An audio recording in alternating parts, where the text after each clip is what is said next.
I'm Amanda Berlan, and I spent the last 17 years researching the ethics and sustainability of the cocoa and chocolate market, and very lucky. I've been very lucky through the research that it's taken me to very exciting places. I spent 15 months living and working with cocoa farmers in Ghana, and I've also spent a lot of time in South India and in the Caribbean researching issues relating to cocoa farming.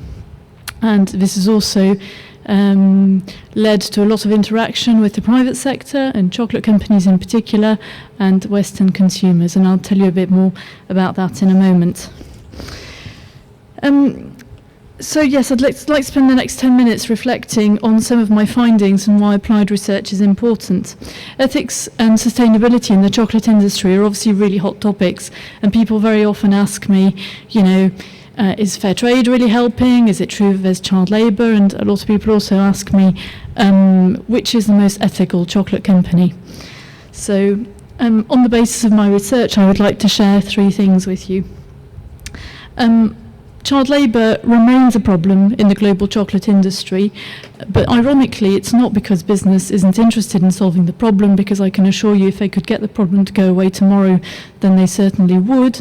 And there's also not a lack of resources to address the problem. They have, I think to date, spent well over $15 million trying to address, when I say they, I mean the chocolate industry has spent in excess of $15 million to date on trying to solve the problem, but actually really haven't made a huge amount of headway. And the reason for that is actually because the reality on the ground is very often misunderstood. And from an academic perspective, in a kind of slightly perverse way, this is really good news, because it means that there's a real need for research to provide a better understanding of exactly what's happening. People tend to assume, for example, that child labour, well, that's caused by poverty, right? You don't need to know or understand any more than that. You just need to know that it's poverty. Unfortunately, that's not a really good basis for intervention and action. And having spent 15 months in West Africa, living and working with farmers and child labourers, it became very clear very quickly that actually the reason why the children who were working on the farm wasn't just because of poverty. Actually, malnutrition was a key issue. So if you said to the children, well, so why are you here? Rather than being in school, and they'd say, well, it's quite simple. If I go to school, I get nothing to eat. And if I don't eat, I'm hungry, and then I can't concentrate, and if I'm not concentrating, then the teacher will take out a cane and beat me. And actually, for that reason, I would much rather be on a cocoa farm, because on a cocoa farm I have access to water, I have access to mangoes, I have access to bananas, and actually that's okay. So the message then to the chocolate industry was, guys, you don't have a child labour problem, you have a child malnutrition problem, and that is what is causing your child labour problem. And actually, if you want to fix it, what you need to do is set up robust school feeding programmes. So suddenly we go from a vague understanding that child labour is caused by poverty to actually a practical solution to address it. And that's where research can have a really important role to play and have a really big impact in addressing some of these real world challenges. So I would very much advocate fact-based rather than emotion-based policy making. Secondly, there's good news and bad news about ethics in the supply chain, and if any of you are interested in being good consumers, good citizens, then, like I say, there's good news and bad news. The good news is that even the worst of supply chains can be improved. So I've seen lots of cases of child labour, bonded labour, all that kind of stuff, where actually positive changes have occurred, and it can happen. So I think we need to look at a glass that's half full rather than a glass that's half empty. Unfortunately, the bad news is that there really are no silver bullets, and change does not happen easily, and there are no special magical solutions to things like bonded labour, child labour, and all those kind of things. It is always a matter of bringing together lots of different things to try and ensure that supply chains are sustainable. So what do I mean by that in more specific practical terms? So people often ask me, as I said before, is fair trade good? Well, yes it is, but it really doesn't necessarily do what it says on the tin.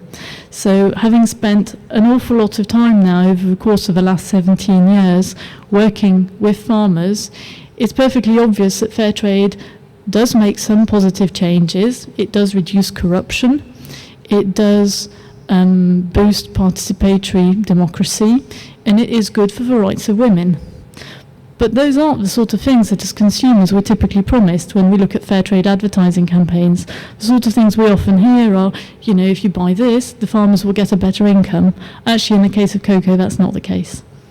So it's really important, again, that if we want to be good consumers, we're educated consumers, and we question some of the messages that are put out there by often well-intentioned organisations, but who don't necessarily get it right and who are very keen, above anything else, to sell and rather than necessarily be accurate.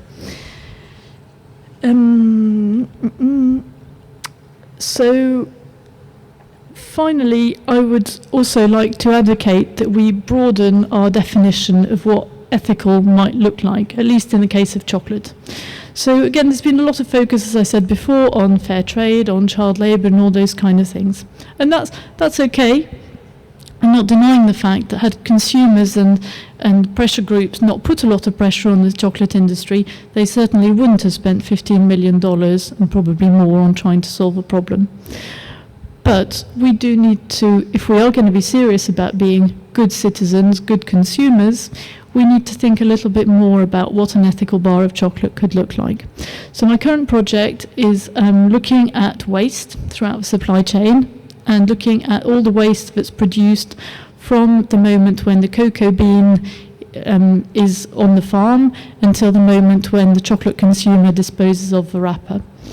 And one of the really interesting things is actually looking at the amount of waste in chocolate. And people often say to me, it's ridiculous, nobody wastes chocolate. Like, who throws chocolate away? Nobody does that, right? Well, actually, the evidence suggests that people do.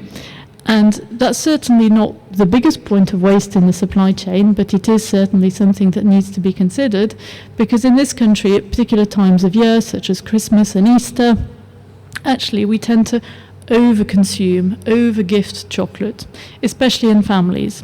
So when doing interviews with UK consumers, and especially UK families, a lot of people, parents say to me, well, yes, we were given, 3 boxes of celebrations at Christmas, or, the kids got given 9 Easter eggs at Easter, and actually we kind of kept them in the cupboard for a while, but then, nobody really wants to eat an Easter egg in July, right? Oh, sorry, I think it might be starting to rain, so I'm especially grateful to you all for still being here.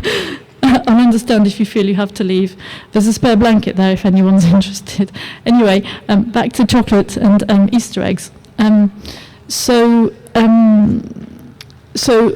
very quickly the chocolate becomes unappealing, and nobody wants to be eating an Easter egg in July.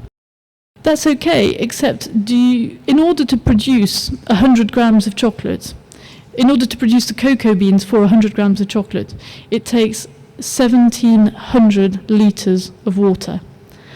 So actually, suddenly, that chocolate egg, which is innocently dropped in the bin because you think, oh, that's not very good for my kids, and rightly so, like I say, nobody's advocating force-feeding children chocolate, but actually, suddenly, that 100 grams of chocolate, when you think about the fact that just to produce the cocoa to make it, it took 1,700 litres of water, then it becomes very clear that actually, if we're going to be ethical consumers, it's not just about saying, is there child labour in this chocolate? Is it fair trade? It's actually also just about choosing to consume differently.